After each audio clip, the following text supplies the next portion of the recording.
Mwanamke na mwanaume wana haki sawa sawa. Hakuna mwenye yuko na haki ya sababu wala mzungu. Sisi wote ni sawa sawa. Ndio, unabidi kuheshimia binti mlemavu. Binti mlemavu anapaswa kuheshimiwa na haki yake.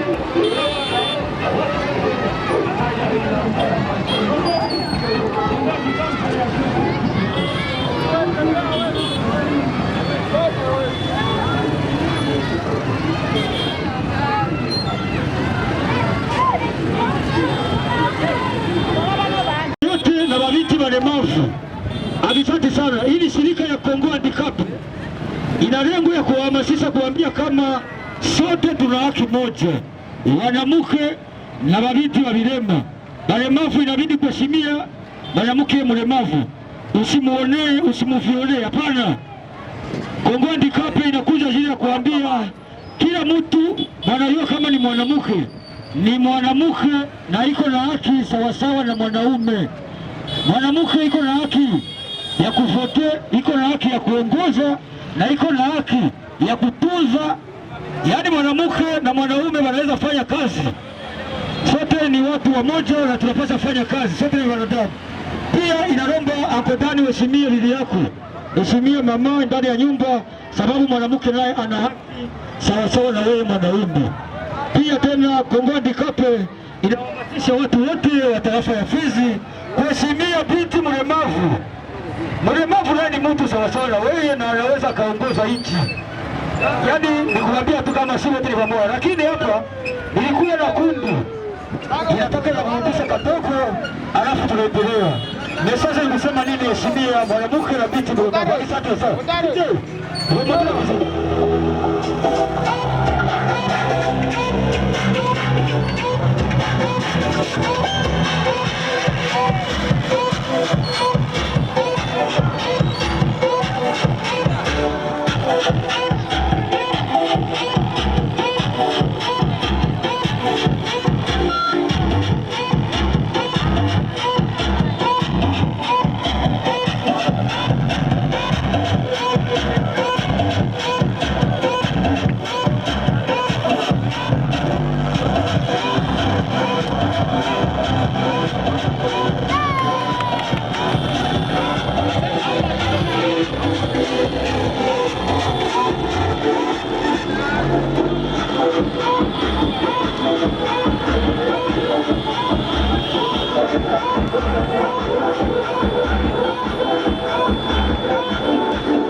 Ili za King of the Deshi anawaambia kama ili kampuni nioni ya Kongoa Ndikape naoni mawingo isika kabani sana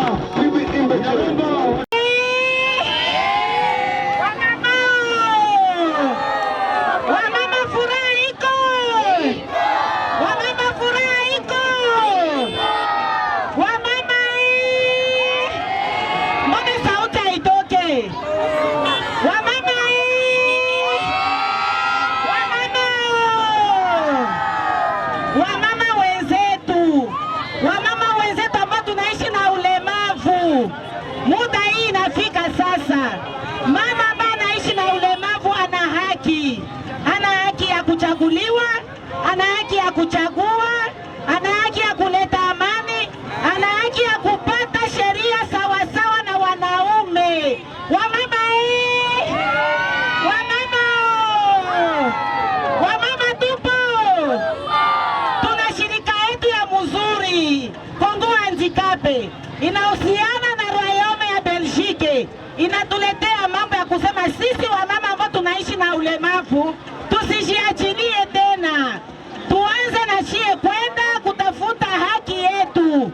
Tuko na haki ya kusoma, tuko na haki ya kushimamia na tuko na haki ya kuchaguliwa. Wamama tupo, wamama maendeleo tena, walemavu tusitegemee. Wamama maendeleo tena, walemavu tupo, walemavu tupo.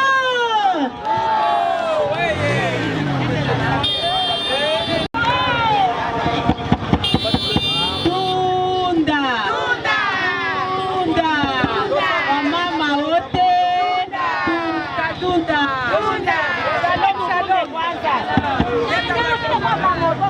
Shalom. Asante sana.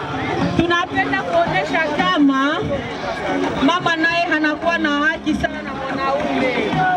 Haiko haki ya kupigana, haiko haki ya kufanya polemike munyumba, lakini ni haki ya kusaidiana kukimawazo juu ya maendeleo ya mji wetu na teritwari yetu ya Fizi. Mama anakuwa na haki ya kusoma, kwa sababu kama anasoma na yeye atafikia kiwango cha kuongoza. Mama anakuwa na haki ya kuchaguliwa na kuchagua. Utafika kuongoza kama kama unachaguliwa, mama anakuwa na haki, na pia vile vile mama anakuwa kusantre ya amani na usalama, kwa sababu mimi mama ndio nimezala mtoto, mimi mama ndio nimekomalisha, mimi mama ndio nasaidia baba kusomesha, na ile education wanasema éduquer une femme c'est éduquer toute la nation. Ni kwa sababu kama mwanamke kumaadhibisho yake na yeye atasaidia nchi iendelee mbele, na ndio vile vile tunasema wanaume wenyiko hapa watusaidie kupana message yetu kama haki ya baba ndio vile haki ya mama, na pia mtusaidie kuproteger ile haki yetu pour que kesho tuparticipe ku prise de decision. Asante na Mungu awabariki.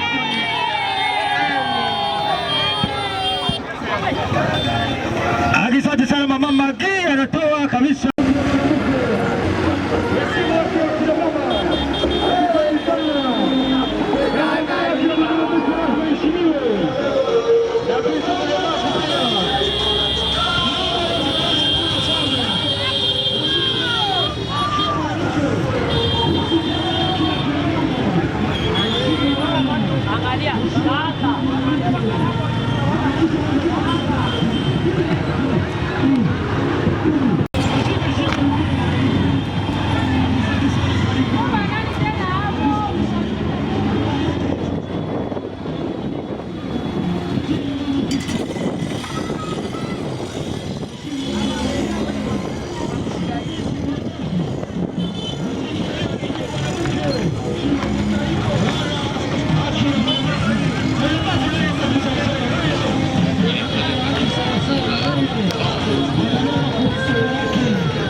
Mama ana haki. Sisi wa mama ambao tunaishi na ulemavu tuna haki ya kuchaguliwa, tuna haki ya kuchagua, tuna haki ya kuleta amani. Wamama tuishakuwa na sheria. Resolution 1325 inatuambia kama tuna haki ya kupata haki sawasawa na wanaume. 50% ku 50%. Wamama tusiziachilie. Wamama tupo.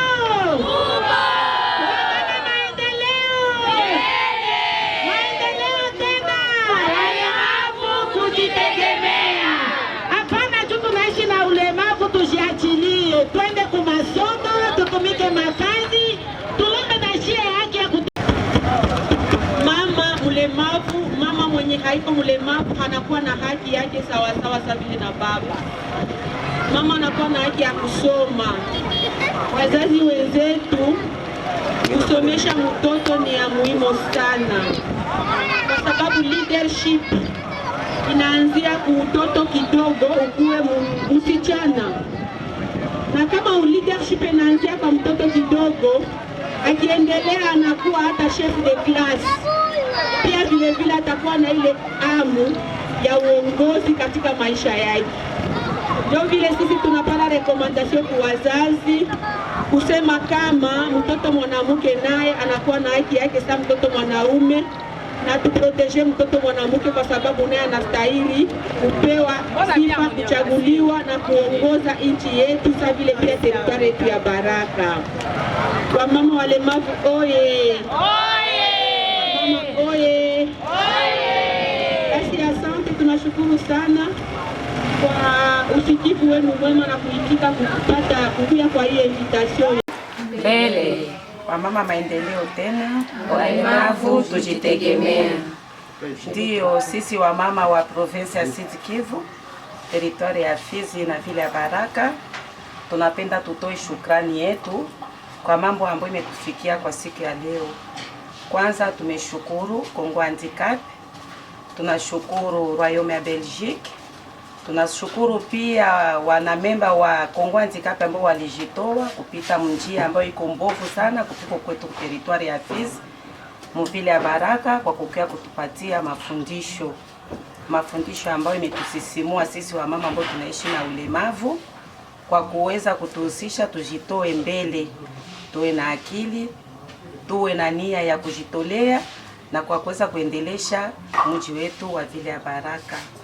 Na pamoja na ile tuna maoni ambayo tunapenda tutoe mbele yenu ya kusema kwamba kufatana na mazungumzo ambayo tuliongea hapa mvile ya Baraka na wazamini wetu, tuna nia, tuna moyo na tuna nguvu ya kuendeleza mbele, lakini tunarekea sababu ya upungufu wa kipesa na wa kiusafiri na maendeleo ingine mbele. Kwa hiyo tunawaomba muweze kutusaidia, mutuhimize, mutusaidie kimsaada ya kipesa kusudi na sisi tuendeleze Congo Handicap mbele. Na tunawaomba pia wale wamama ambao wako mbele yetu wasituachilie, watukumbuke. Hii maformasio iendelee mara kwa mara. Leo ilikuwa yetu ya kwanza kuipata na inatujenga na inatufurahisha sana. Tungipenda isikuwe ya mara moja tu, irudie tena mara pili mara tatu na waweze kutukumbuka. Na mimi naitwa kwa jina la Justine Amnazo. Nashukuru sana kwa Royaume de Belgique kwa kutuletea msaada. Msaada sio tu ya kipesa, msaada nayo ni ya elimu. Hii msaada yenye mlituletea ni ya maana sana kwa sisi wanawake. Na tulishukuru tu sana tena sana.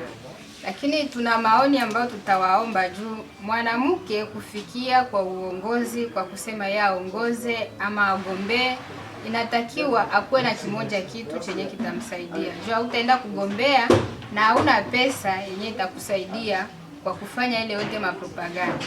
So inatuomba kwanza mtusaidie kielimu, mwanamke asome. Na akishasoma apate ile msaada yenye itamshughulisha ili afanye biashara, ajue kujitegemea na apate kuendeleza na familia. Mwanamke akishaelimika, yani ataelimisha mjini mzima na nchi yote itaelimika, kwa sababu mwanamke ndio mwenye yuko katikati ya kuleta amani. Tunashukuru sana, tulifurahi sana. Sieba mama wenye tulikutaniwa hapa Baraka, tulipata information yetu yenye ilituonesha haki ya mwanamke na ilituonesha jinsi mwanamke anaweza kujitegemea kwa kufanya biashara, na ikatuonesha jinsi tuko na maujeuri. Tulikuwa vya mingi hatubijui kama mtu akishaolewa anaenda kufa kule kubunyumba, wanalazimisha mdogo wake aolewe na bwana yake. Kama ni ujeuri hatukuwa tunajua. Lakini tulijua kupitana na Congo Handicap, ilikia tuonesha ile nayo ilitufungula akili zetu ili tukue tunajua mwingine mwenye atatendewa hichi ni ujeuri, tutamsaidia kimawazo na tunamuelimisha na yeye ataelimisha jamii nyingine juu ujeuri usizidi. Ubakaji ni mwingi, ya mtu anaweza kujeuriwa kimafikira, banamsemea vitu venye vitamkwaza. Tulikuwa tunajua kama ni violence, me Congo Handicap ilikia tuonesha ile yote na tulishukuru sana juu ya mingi tulijua kupitia ile Congo Handicap ilikia tuambia. Tunashukuru sana. Merci beaucoup chers auditeurs et auditrices.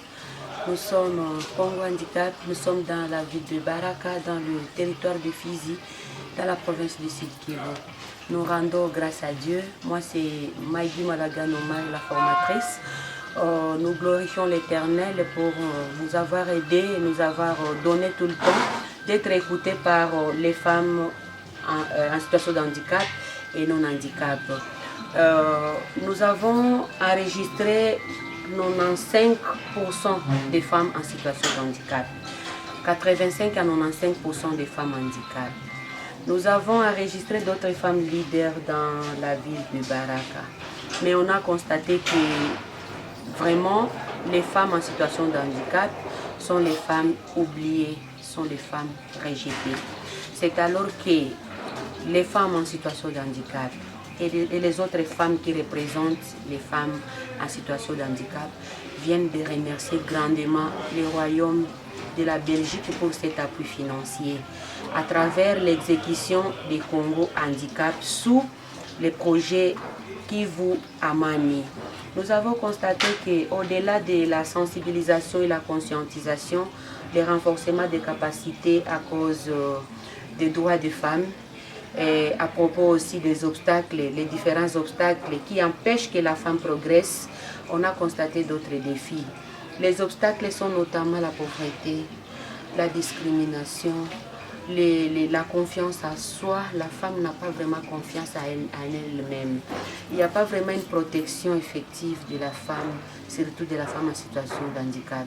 C'est alors que nous recommandons à nos femmes du royaume de la Belgique, nous vous prions, nos femmes comme nous, ici on est en train de souffrir, si ça peut être possible de mettre encore sur pied un autre projet d'octroi des AGR pour que les femmes en situation de handicap qui ne sont pas à mesure d'aller au champ, qu'elles fassent les AGR en métier, les AGR en petit commerce, pour que ces femmes-là puissent trouver un gagne-pain pour une meilleure gestion de leur ménage, mais également que ces femmes puissent trouver quand même des épargnes pour faire des AGR groupés pour une intégration sociale des autres femmes en situation de handicap. Ces femmes aussi, avec ces activités génératrices de revenus, ces activités peuvent les servir à se pousser devant, à participer au dialogue politique, parce qu'on dit souvent, si tu me donnes un poisson, je mangerai un jour. Mais si tu m'apprends à pêcher, je n'aurai plus de faim. Mais également on dit, tout ce que tu fais sans moi, tu le fais contre moi. C'est alors que la femme a dit, je n'ai pas de moyens, c'est parce que j'ai pas de moyens, c'est la raison pour laquelle que je suis frustrée. Je ne me donne pas même le courage d'aller postuler, je ne me donne pas même le courage d'aller faire le dialogue avec les autres femmes ou soit avec les autres hommes très forts. Merci pour la participation de la femme du territoire de Fizi. Merci vraiment pour la participation des femmes en situation de handicap dans la ville de Baraka. Merci pour la société civile qui nous a accueillis chaleureusement.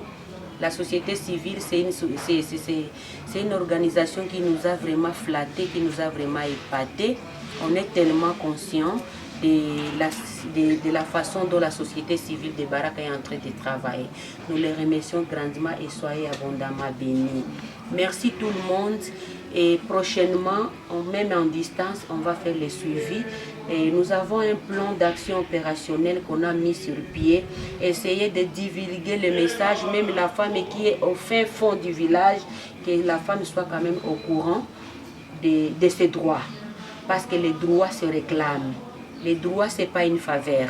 Nous, la femme de la province du Sud Kivu, nous, la femme de la RDC, nous, la femme de la ville de Baraka, nous sommes hâte d'aller avec les hommes pour une prise de décision. J'ai dit et je vous remercie.